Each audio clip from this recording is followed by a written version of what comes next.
Monde huu.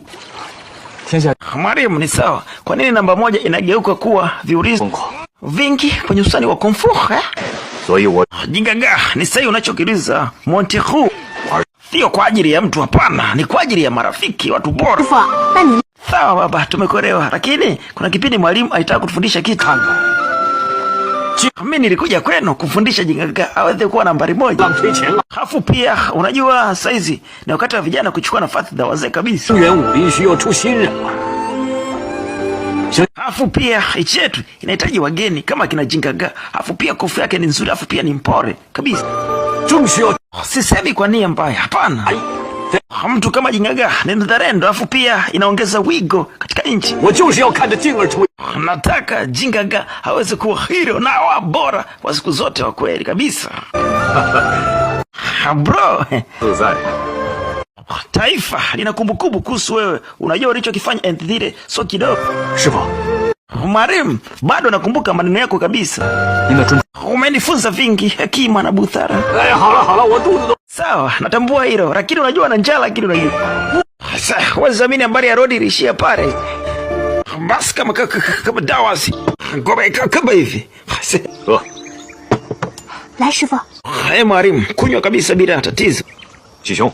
Kaka, tunywe na kuenjoy, kunywa kwa amani kabisa. Ya. Baba, kula, jingaga. Lai.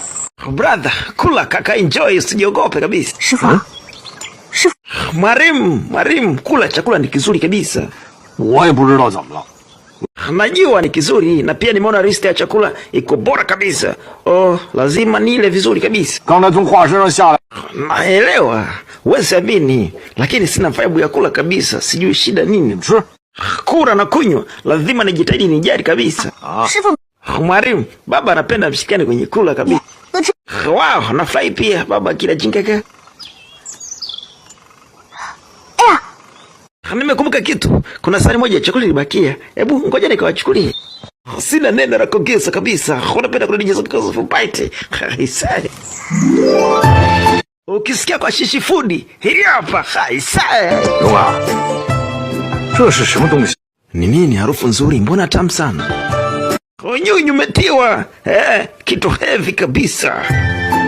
Ya. Baba, nilitengeneza thani moja nzuri kabisa. Tamu hiyo. Mzee Muhammad Sheikh, unendo na mtoke tu. Umetengeneza vipi mwanafunzi wangu? Usiwaze Mariam, shida ya njaa. Baba na jingaga na Mariam njoo mle. Kwa hapa, sisemi tena. Mariam, wewe ndio nusu ya maisha yangu unajua.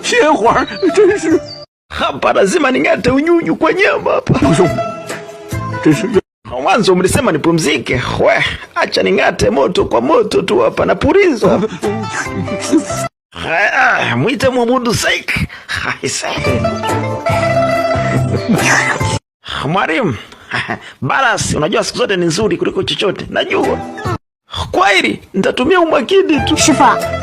Mariam, hii unayokunywa ni bora sana kabisa bila shaka. Brother yao, heshima sana kwako na kwa binti kabisa aliyepika chakula kama kizuri kama hichi hapo. Namaanisha, na pia ni chakula kizuri, kimekamilika kabisa. Jingaga. Tushakuwa ndugu sasa. Kwa hiyo umoja na nguvu ndio kinachotakiwa kabisa. Nabii mkubwa angekuepo hapa, ilikuwa utamu sana, lakini ndo tunaye tena. Mimi, baba mkwe Mariam, tunaweza tukamua kitu hapa. Unajua baba mkwe mtoto wako nampenda sana unajua. Okay, sawa unachokisema. Ni vizuri pia mimi nimependa, lakini inabidi nitumie taarifa kwa kakako mkuu. Kwa hilo, halina shida kabisa. Ghafla pidifu. Kuna nini hapa?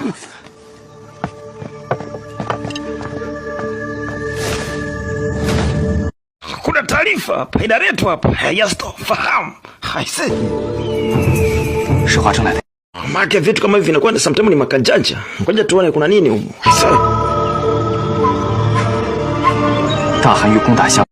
Okay, nishagundua kitu hapa. Hii itakuwa imetoka kwa Hua Then. Kwani atashambulia na jeshi kubwa kabisa na kuteketeza watu wote. Watu wewe. Baba, hivi wewe anajikuta nani? Nyinyi wawili inabidi mkimbilie CG Juan kwa Commander Garrison. ili kupata muunganiko mzuri, kuliondoa jiji mapema kabisa kabla hajafanya kitu, ili kutetea mji mapema kabisa, na mpate muunganiko ulio bora sahihi. Yes. Namna hiyo. Basi ndo tunamaliza episode ya 52 kabisa. Tukae mkoa kule tukisubiri episode ya 53. Ukinitakani Msalafu-Bite. Nikaona kalisha mambanga. Mwendo wa matika. Wanakwambia usikose Timbresi. Hatari. Sinaga huruma nao kabisa. Wacheni wachinjire mbali kabisa. Kani Msalafu-Bite. Bila kusahau unapatikana mitandao ya kijamii tofauti.